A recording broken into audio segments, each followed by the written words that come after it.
अगली सुबह सुहानी, निशा और विवेक कॉलेज के एक कैंटीन में बैठते हैं। तीनों इस वक्त काफी सीरियस लग रहे थे। सुहानी ने अभी अभी उन दोनों को मिस्टर सक्सेना के बारे में वो सारी बातें बताई थी जो कल उसे जीतू काका से पता चला था। सारी बातें सुनकर निशा हैरानी के साथ कहती है, ये सब पता करने में युवराज सर ने तेरी मदद की? सुहानी हाँ में अपना सर हिला देती है। विवेक को भी इस बात से बड़ी हैरानी हो रही थी। निशा सुहानी को छेड़ते हुए कहती है, वैसे युवराज सर तेरी कुछ ज्यादा ही मदद नहीं कर रहे हैं। विवेक भी सुहानी को छेड़ते हुए मुस्कुराने लगता है। सुहानी अपनी नजरें चुराते हुए कहती, क्या निशा, तू भी ना कुछ भी बोलती है? निशा मुस्कुराते हुए कहती, मैं कुछ भी नहीं बोलती हूँ मैडम, आपके चेहरे पर साफ साफ लिखा हुआ है कि आप युवराज सर को कितना पसंद करती हैं। क्यों विवेक? निशा विवेक की तरफ देखती है। विवेक भी निशा की बात से सहमत होकर कहता, हाँ बिल्कुल, ये दोनों जिस तरह से एक दूसरे को देखते हैं ना, कोई भी कह सकता है कि एक दूसरे को कितना पसंद करते हैं। विवेक की बात सुनकर सुहानी फौरन कहती है, ऐसा कुछ नहीं है, युवराज सर मुझे लाइक नहीं करते। मतलब तू करती है? निशा अगले ही पल सुहानी की तरफ अपनी उंगली पॉइंट करते हुए कहती है। सुहानी निशा की बात का कोई जवाब नहीं देती। निशा सुहानी के हाथ पर अपना हाथ रखते हुए कहती, यार सुहानी, हम तो तेरे दोस्त हैं ना, कम से कम हमें तो सच बता दे, तू युवराज सर को पसंद करती है ना? निशा की बात सुनकर सुहानी अपनी नजरें झुकाकर कहते, ये कहते ही निशा और विवेक खुश होकर सुहानी को देखने लगते हैं। निशा एक्साइटेड होकर कहती है, तूने युवराज सर से कहा कि तुझे उन्हें पसंद करती है? सुहानी अपनी नजर झुकाए फिर से कहती है, हाँ। सुहानी का जवाब सुनकर निशा और विवेक खुशी के साथ हैरानी के साथ कहते हैं, क्या? विवेक सुहानी से कहता, मतलब तुमने युवराज सर को प्रपोज कर दिया, लेकिन कब? निशा चिढ़कर विवेक से कहती है, तुम 2 मिनट चुप रहोगे? फिर निशा सुहानी को देखते हुए कहती है, तो युवराज सर ने क्या कहा? सुहानी अपनी नजरें उठाती है और डिसअपॉइंटेड होकर कहती, युवराज सर ने मना कर दिया। यह सुनकर निशा और विवेक हैरानी के साथ एक साथ कहते हैं, क्या? युवराज सर ने तुझे मना कर दिया? सुहानी बिना कुछ कहे हाँ में अपना सर हिला देती है। ये जानकर निशा और विवेक उदास हो जाते हैं और आगे कुछ भी नहीं कहते। इधर युवराज अपने कॉलेज के ऑफिस में था। वो अपनी चेयर पर पीछे की तरफ सर टिकाकर बैठा था। उसकी आंखें बंद थी और वो किसी सोच में डूबा हुआ था। उसके दिमाग में इस वक्त सिर्फ राघव चल रहा था। युवराज उस रात के बारे में सोच रहा था जिस रात उसने राघव को पहली बार देखा था। युवराज के मन में राघव को लेकर कई सवाल थे। वो अपनी कलाई के निशान के बारे में सोचते हुए अपने मन में कहता है, वो आदमी मुझे इस हद तक हर्ट कैसे कर सकता है? आखिर कौन है वो? युवराज अपने इसी सोच में डूबा था, तभी कोई उसके ऑफिस डोर पर नॉक करता है।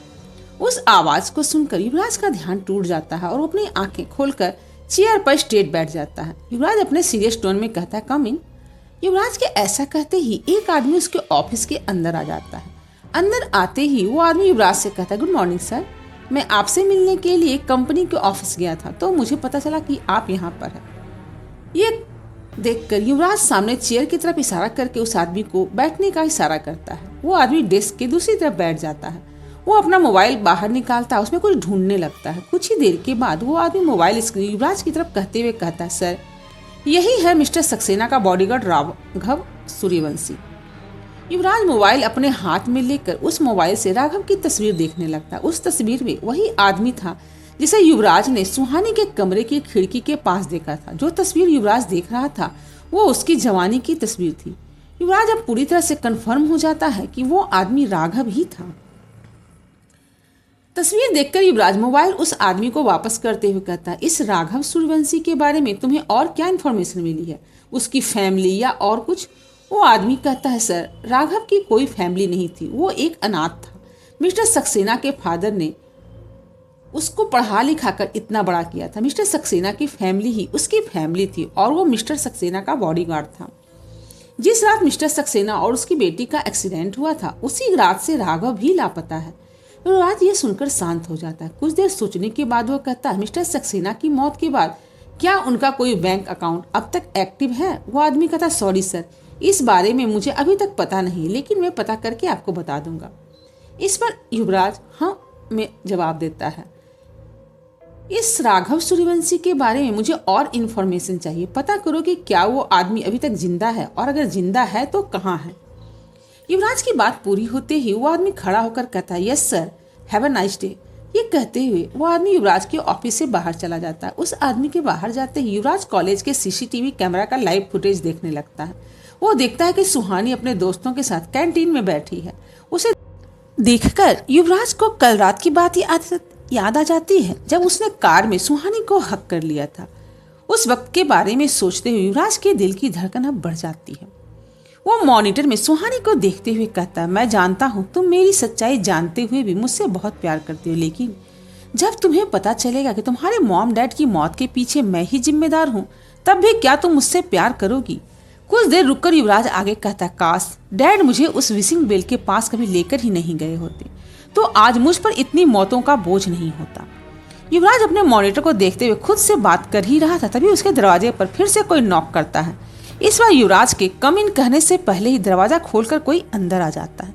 युवराज देखता है कि उसके सामने उसकी ही उम्र का एक लड़का खड़ा है जो युवराज को देखकर स्माइल कर रहा है। उसकी हाइट युवराज के जितनी ही थी, उसका रंग हल्का सांवला था, लेकिन वो काफी गुड लुकिंग था। उस लड़के ने मैरून शर्ट और ब्लू जीन्स के साथ ब्लैक जैकेट वेयर किया हुआ था। उसे देखते युवराज के सीरियस चेहरे पर हल्की सी मुस्कान आ जाती है। वो अपने चेयर से उठकर उस लड़के की तरफ बढ़ता है। वो लड़का तेजी से युवराज के पास आता है और उसे गले से लगा लेता है। युवराज भी उसे हक करता है, लेकिन थोड़ा फॉर्मली। युवराज उस लड़के से अलग होकर कहता है, अक्षय तू यहाँ? वो लड़का युवराज के बचपन का दोस्त अक्षय था। अक्षय एक्साइटेड होकर युवराज से कहता, हाँ मैं यहाँ। तेरे पास तो मुझे एक कॉल करने का भी टाइम नहीं है, तो मैंने सोचा कि मैं ही तुझसे मिलने आ जाता हूँ।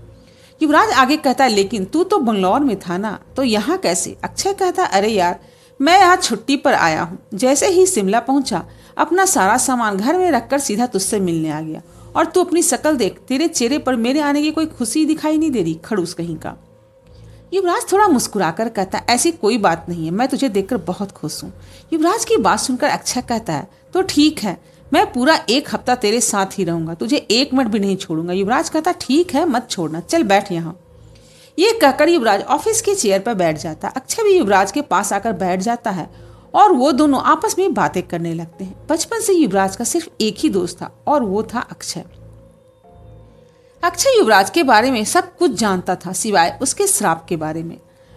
अक्षय युवराज को छेड़ते हुए कहा, और भाई कोई लड़की पसंद आई या अभी तक सिंगल ही हो?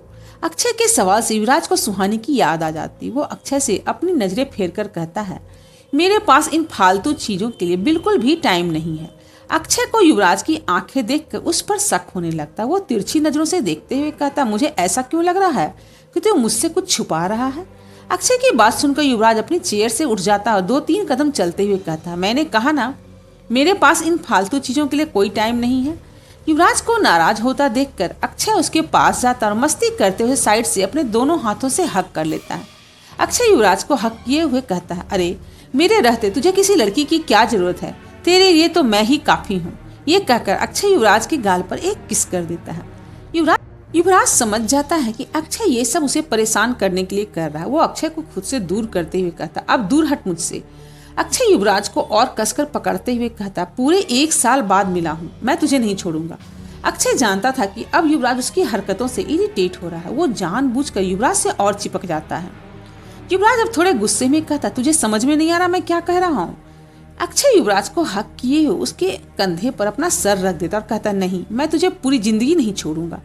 युवराज अक्षय को खुद से दूर करने की नाकाम कोशिश कर रहा था। तभी उसकी नजर अपने कमरे के दरवाजे पर जाती। वो देखता है कि उसके ऑफिस का दरवाजा खुला है और वहां पर सुहानी, निशा और विवेक खड़े हैं। युवराज और अक्षय को इस हालत में देखकर उनकी आंखें और मुंह खुले के खुले रह जाते हैं। उन्हें देखकर युवराज भी शॉक्ड हो जाता है और अक्षय को खुद से दूर करने की कोशिश करने लगता है, लेकिन अक्षय अभी भी मस्ती के मूड में ही था और वो युवराज को नहीं छोड़ता। कुछ देर के बाद अक्षय की नजर भी दरवाजे पर पड़ती है, लेकिन उसे समझ में नहीं आता कि सामने खड़े लोग उन दोनों को गलत समझ रहे हैं। अक्षय उसी स्माइल के साथ सुहानी और उसके दोस्तों को वेव करते हुए कहता है, हाय। सुहानी, निशा और विवेक अभी युवराज और अक्षय को हैरानी से देख रहे हैं। विवेक और निशा उसी सदमे में अपना हाथ वेव करते कहती, हेलो। सुहानी तो इस वक्त हेलो कहने की भी हालत में नहीं थी। वो एक बार युवराज को तो एक बार अक्षय को देख रही थी।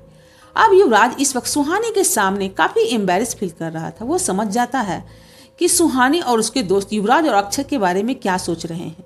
निशा उन दोनों की तरफ उंगली करके हकलाते हुए कहती है, आप दोनों साथ में कब से? अक्षय को लगता है कि निशा उसके और युवराज की दोस्ती की बात कर रही है। अक्षय स्माइल करते हुए कहता है, स्कूल टाइम से। अक्षय का जवाब सुनकर उन तीनों की हैरानी और बढ़ जाती। युवराज को समझ में नहीं आ रहा था कि वो इस सिचुएशन को कैसे हैंडल करे। वो हड़बड़ी में सुहानी और उसके दोस्तों को देखते हुए कहता है, तुम लोग इस वक्त यहाँ क्या कर रहे हो? निशा अपने हाथ में रखी एक फाइल आगे बढ़ाते हुए कहती, सर मैं ये असाइनमेंट सबमिट करने आई थी, सॉरी हम लोगों ने आप दोनों को डिस्टर्ब कर दिया, हम बस जा रहे हैं। ये कहते ही निशा युवराज के ऑफिस से बाहर जाने लगती। निशा के ठीक पीछे विवेक भी बाहर जाने लगता, लेकिन सुहानी अभी भी हैरान होकर युवराज को ही एकटक देखे जा रही थी। युवराज इससे और भी एम्बैरेस्ड फील कर रहा था। वो सुहानी से सब कुछ क्लियर तो करना चाहता था, लेकिन समझ नहीं पा रहा था कि कैसे करे। जब निशा देखती है कि उसके ऑफिस के बाहर आ जाने के बाद भी सुहानी वहीं खड़ी है, तो वो सुहानी का हाथ पकड़कर उसे युवराज के ऑफिस से बाहर ले जाती है। युवराज ये सब देखकर परेशान होकर अपने चेयर पर बैठ जाता है। इस सिचुएशन से अनजान अक्षय युवराज को देखकर मुस्कुराते हुए कहता है, क्या हुआ? अक्षय के इस सवाल पर युवराज उसे घूरने लगता है। कुछ देर के बाद सुहानी, निशा और विवेक कैंटीन में बैठे थे। उन्हें देखकर ऐसा लग रहा था जैसे वो तीनों किसी सदमे में हैं। उनके मुंह से पिछले आधे घंटे से एक शब्द भी नहीं निकला था। निशा उस खामोशी को तोड़कर सुहानी से कहती है, तो क्या युवराज सर ने तुझे उसके लिए रिजेक्ट कर दिया? सुहानी निशा की बात का कोई जवाब नहीं देती। ये देखकर निशा फिर से चुप हो जाती और वही खामोशी उनके बीच फिर से छा जाती है। दूसरी तरफ भैरवनाथ अपनी गुफा के अंदर अपनी साधना में लगा हुआ था। साधना करते हुए उसे एहसास होता है कि कोई उसकी गुफा के अंदर आ रहा है। कुछ ही देर में एक इंसान गुफा के अंदर आकर भैरवनाथ के सामने खड़ा हो जाता है। भैरवनाथ अपनी आंखें बंद किए हुए कहता है, समायरा, रक्षा की बेटी, आज मेरे पास आने की क्या जरूरत पड़ गई? ये कहकर भैरवनाथ अपनी आंखें खोल देता है। वो देखता है कि उसके सामने समायरा ही खड़ी थी। समायरा भैरवनाथ को एक टक देख रही थी। हमेशा की तरह उसकी आंखों में गुस्सा था। समायरा बड़ी सख्ती के साथ कहती है, मुझे तुम्हारी मदद चाहिए। समायरा की बात सुनकर भैरवनाथ मुस्कुरा देता है। ऐसा लग रहा था जैसे उसे पहले से पता चल गया हो कि समायरा किस काम के लिए उसकी मदद चाहती है। फिर भी भैरवनाथ समायरा से कहता, मेरी मदद? लेकिन किस लिए? समायरा गुस्से में भैरवनाथ की आंखों में देखते हुए कहती है, युवराज को जान से मारने के लिए।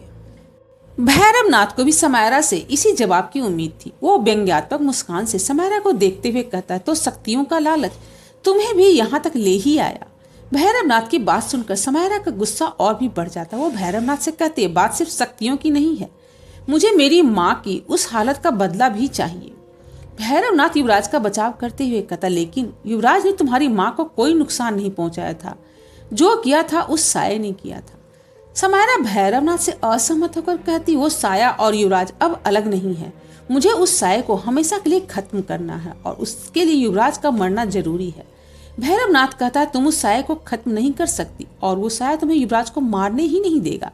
तुम यहाँ पर सिर्फ अपना समय बर्बाद कर रही हो। समायरा कहती है, मैं उसे अकेले खत्म नहीं कर सकती, लेकिन हम दोनों मिलकर ये काम जरूर कर सकते हैं। तुम कुछ वक्त उस साये को उलझा सकते हो और उतना वक्त काफी होगा युवराज को मारने के लिए। युवराज खत्म तो वो साया भी खत्म। मुझे और उसकी शक्तियों से कोई दिलचस्पी भी है नहीं, लेकिन तुम्हारी माँ को तो है। भैरवनाथ समायरा को बीच में ही टोकते हुए कहता है।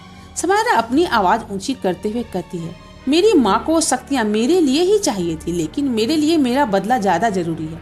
अब तुम बताओ, क्या तुम युवराज को खत्म करने में मेरी मदद करोगे? नहीं। आप आज भी भैरवनाथ को सख्ती के साथ मना कर देता है। भैरवनाथ का जवाब सुनकर समायरा कहती है, क्यों बचाना चाहते हो तुमसे? भैरवनाथ कहता है, उसे बचाना मेरा फर्ज है। समायरा गुस्से में हंसते हुए कहती है, तुम्हारा फर्ज? अपने फर्ज के लिए तुमसे बचाना चाहते हो या अंत में उसे मारने के लिए? भैरवनाथ सहजता से कहता है, मैं तुम्हारी माँ की तरह नहीं हूँ जो सिर्फ शक्तियों के लिए किसी की भी बलि दे दूं। भैरवनाथ का जवाब सुनकर समायरा का चेहरा गुस्से से लाल हो जाता। उसका मन तो कर रहा था कि वो अभी भैरवनाथ की जान ले ले, लेकिन वो जानती थी कि वो अभी ऐसा नहीं कर सकती। समायरा गुस्से से अपने दांत पीसते हुए कहती है, तुम मेरा साथ दो या ना दो, मैं उस साये से अपना बदला लेकर रहूंगी। इसके लिए मुझे युवराज की जान लेनी पड़े या किसी और की, मैं पीछे नहीं हटूंगी। ये कहकर समायरा वहां से चली जाती है। समायरा के जाने के बाद भैरवनाथ खुद से कहता है, बेवकूफ लड़की, तुम्हें तो ये भी नहीं पता कि अगर आज ये जिंदा है तो सिर्फ उस साये की वजह से ही तुम जिंदा हो। ये कहकर भैरवनाथ फिर से उसकी आंखें बंद हो जाती हैं और वो अपनी साधना में लग जाता है। इधर सुहानी डिनर करने के बाद अपने बेड पर बैठे हुए कुछ सोच रही, तभी निशा उसके पास आकर बैठ जाती है। निशा सुहानी के हाथ पर हाथ रखकर बड़ी मासूमियत के साथ कहती है, सुहानी, मैं तेरी तकलीफ समझ सकती हूँ, लेकिन तू फिक्र मत कर, मैं तेरे लिए युवराज सर से भी अच्छा लड़का ढूंढ कर लाऊंगी। सुहानी कंफ्यूज होकर कहती क्या? निशा सुहानी को हौसला देते हुए सीरियस होकर कहती हाँ सुहानी, तुझे तो आसानी से युवराज सर से भी बेहतर लड़का मिल जाएगा। हमें क्या पता था कि युवराज सर ऐसे होंगे, दिखने में तो बिल्कुल नॉर्मल लगते हैं। अब पता चला है कि आज तक उनकी कोई गर्लफ्रेंड क्यों नहीं बनी। सुहानी निशा को घूर कर कहती निशा तू कहना क्या चाहती है? निशा सुहानी को सुबह के इंसिडेंट याद दिलाते हुए कहती है आज तूने युवराज सर के ऑफिस में देखा नहीं क्या? युवराज सर और वो लड़का। निशा की इस बात पर सुहानी को हंसी आ जाती है और वो जोर जोर से हंसने लगती है। सुहानी को इस तरह से हंसते देख निशा और परेशान हो जाती है। वो सुहानी की फिक्र करते हुए कहती है ओह गॉड सुहानी, तो तू ठीक तो है ना? शायद युवराज सर के धोखे की वजह से तुझे सदमा लग गया है। सुहानी शांत होकर कहती जैसा तू सोच रही है वैसा कुछ भी नहीं। निशा कहती क्या मतलब? सुहानी कहती वो युवराज सर के कोई दोस्त होंगे, हम बस वहाँ गलत वक्त पर पहुंच गए थे। सुहानी की बात सुनकर निशा बेड से उठ जाती है और अपनी बात पर जोर देकर कहती मैं बिल्कुल नहीं सोच रही हूँ। वहाँ जो कुछ देखा और वो तुमने नहीं देखा क्या? आज हम लोगों ने उन्हें रंगे हाथों पकड़ा है और तूने नोटिस नहीं किया कि जब हम वहाँ पहुंचे तो युवराज सर का एक्सप्रेशन ऐसा था जैसे उनकी कोई चोरी पकड़ी हो। और इससे ज्यादा तुझे और क्या प्रूफ चाहिए? सुहानी मुस्कुराते हुए निशा का हाथ पकड़कर उसे अपने बेड पे फिर से बैठा देती और कहती निशा तू गलत समझ रही, ऐसा कुछ भी नहीं है। निशा फिर से बेड से उठ जाती और कहती सुहानी तू युवराज सर के प्यार में अंधी हो गई है, सब कुछ सामने होते हुए भी तुझे कुछ भी दिखाई नहीं दे रहा। ये कहकर निशा गुस्से में अपने बेड पर जाकर बैठ जाती है। सुहानी फिर से अपने बेड पर पीछे की तरफ टिककर बैठ जाती है और कमरे में लगे फैन को देखते हुए कुछ सोचने लगती है। निशा सुहानी को देखकर उस पर तरस खाते हुए कहती बेचारी सुहानी, लगता है आज युवराज सर को ऐसे देखकर उसे सदमा लग गया है। ये कहकर निशा अपने बेड पर जाकर सो जाती है और कमरे की लाइट बंद कर देती है। सुहानी लाइट बंद होने पर भी बेड पर बैठे हुए अपने ख्यालों में खोई थी। उसके दिमाग में सिर्फ इस वक्त मिस्टर सक्सेना की स्टोरी चल रही थी। पता नहीं क्यों लेकिन उसे मिस्टर सक्सेना और अपना एक्सीडेंट काफी सिमिलर लग रहा था। मेरे सपने में जो इंसान मुझे दिखाई देता है वो भी सीवी सीवी ही आवाज लगाता है। मिस्टर सक्सेना और मेरा एक्सीडेंट एक ही साल में हुआ था तो क्या? यही सब सोचते हुए सुहानी की आंख लग जाती है। आज रात सुहानी को फिर से वही सपना दिखता है। वो देखती है कि अंधेरी रात में एक कार काफी स्पीड में आगे बढ़ रही है। उस कार की ड्राइविंग सीट पर बैठे हुए एक आदमी कार चला रहा था। सुहानी खुद को उसके पास वाली सीट पर बैठे पाती है लेकिन वो अपना चेहरा नहीं देख पा रही थी। सपने में इंसान अक्सर खुद का चेहरा नहीं देख पाता। सुहानी देखती है कि अचानक कोई उसे पकड़कर कार से बाहर कूद जाता है और वो कार खाई में गिर जाती है। सुहानी अपने सपने में जोर से चीखती है पापा। ये आवाज सुनकर वो सुहानी के कानों में गूंजने लगती है और सुहानी की नींद टूट जाती है। वो सच में जोर से पापा कहते हुए उठकर बैठ जाती। सुहानी अब बुरी तरह से डर गई थी। शिमला की इस ठंड में भी घबराहट की वजह से सुहानी के माथे पर पसीना आ रहा था। उसका दिल बड़ी तेजी से धड़कने लगता है। सुहानी की आवाज सुनकर निशा भी नींद से जाग जाती है। अगले ही पल वो सुहानी के पास आकर बैठ जाती है। निशा सुहानी के कंधे पर हाथ रखकर कहती क्या हुआ सुहानी, तू ठीक तो है ना? सुहानी अपने दोनों हाथों से अपना सर पकड़ते हुए कहती है फिर से वही सपना। निशा समझ जाती है कि सुहानी ने क्या देखा है। वो साइड टेबल पर रखा पानी का बोतल उठाती है और सुहानी को पानी पिलाकर फिर से उसे अपने बेड पर सुला देती है।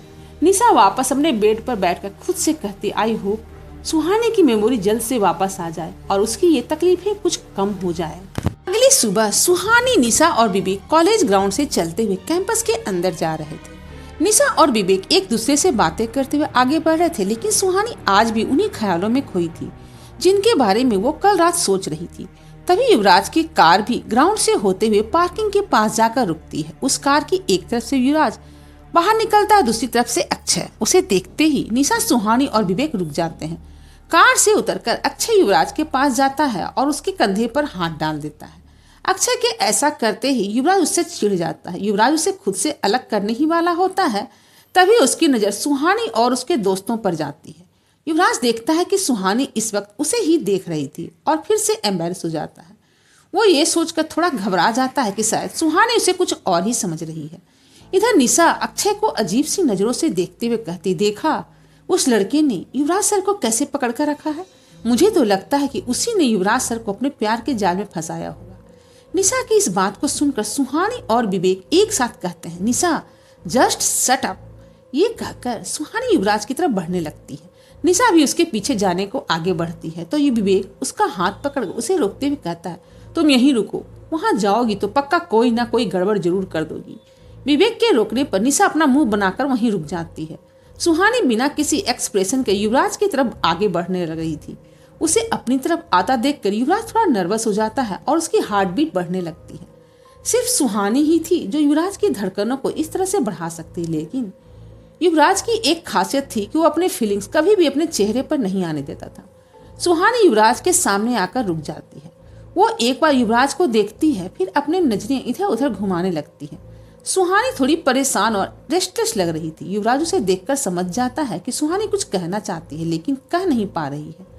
अक्षय भी कंफ्यूज होकर सुहानी को ही देख रहा था। युवराज अपने एटीट्यूड में सुहानी से कहता है, कुछ कहना चाहती हो क्या?